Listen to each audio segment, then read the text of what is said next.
Hey guys, my name is Jack, and today I'm going to be talking to you all about flat lay photography and the 5 things that go through my head when I'm going to take a flat lay shot. As you just saw in that intro, you saw some B-roll of my guitars, and I thought that would be the theme of today's flat lay. So let's get right into it. Number 1, I would say the biggest thing when you're going to take a flat lay shot, like the most important thing in my opinion, you'd think I'd save it for the end, but no. The most important thing, in my opinion, would be the background, what you're placing all of your items on top of.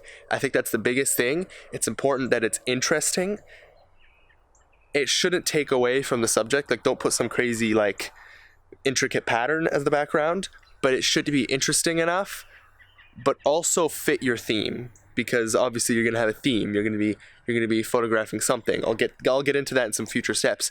But make sure your background looks good, because I think that can make or break a shot. I've seen a lot of flat lay done on some very either boring backgrounds or just bad backgrounds, and it kind of ruins the whole shot. Even if you follow every step after this, in my opinion, it doesn't look good unless the background is good. So maybe I'm going to be using a wooden table because I like the rustic look. Maybe you want to use a completely like black blanket or a black table.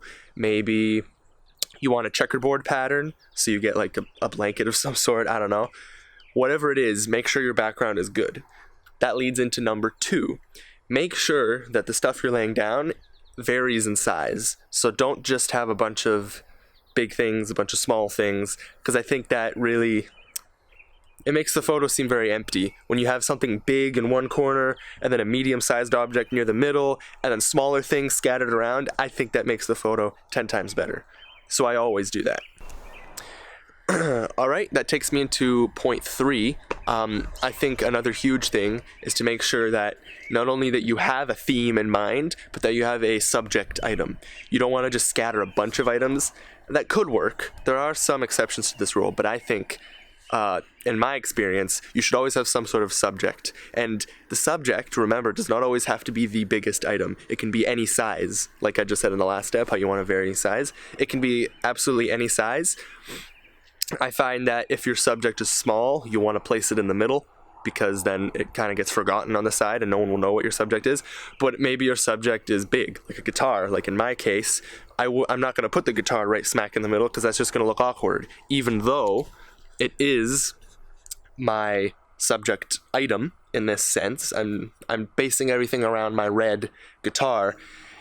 It's not gonna look good right in the center like a guitar pick might, or like a pocket knife would in these photos, right? They're placed in the center because they look the best there. Alright, number 4 is in regards to how you lay your items. You don't want it to be perfect, so make sure it's random. You do not want it all to be perfectly laid out. Now, there are exceptions to this. I can think of some examples where this might work, but for the most part, you don't want to lay it all out perfectly, because that just won't look good. You want it to be random, but you don't want it to be a mess. Don't just throw everything down and take a picture. You want it to flow, but you also want it to, like, you don't want it to be so cut and dry. You don't want to like lay it down in a grid, because that won't look good. You want it to be staggered, but not a mess. Does that make sense? Alright, the last point number 5, is very important. It's lighting. You want to light your scene properly. The biggest thing to make sure is that there's no shadows.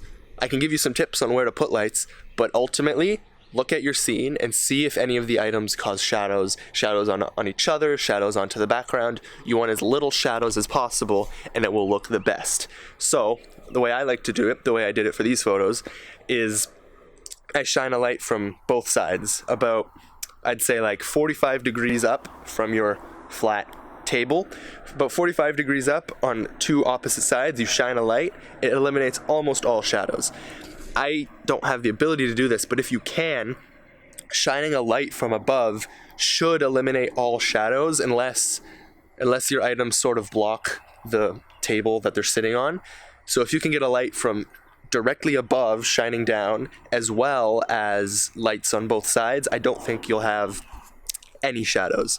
And that is all the tips that I have for this video. Here are how my photos turned out. You'll notice that they're red themed. You have the red guitar, the red hat. I did this because I was going for a red theme on purpose, because I don't know if you've heard, but Peter McKinnon is hosting a photo assignment challenge for the next few weeks. The past 2 weeks have just concluded. He had 2 other themes. This theme is red, so I thought I'd have a red themed flat lay for his photo submission, and it's got the Canadian hat in there, which he should like that because he's a fellow Canadian. If you don't know Peter McKinnon, Google him on YouTube or look him up on YouTube. You'll probably really enjoy his videos if you like mine. He's a great photographer. And leave a like on this video if you liked it. Subscribe if you want more. It would really help me out. And check out my Instagram and leave a like on some of my recent photos. I'm trying to get into Peter McKinnon's video, so it would really help me out if you did that. Thank you guys for watching, and I will see you in the next video. Bye.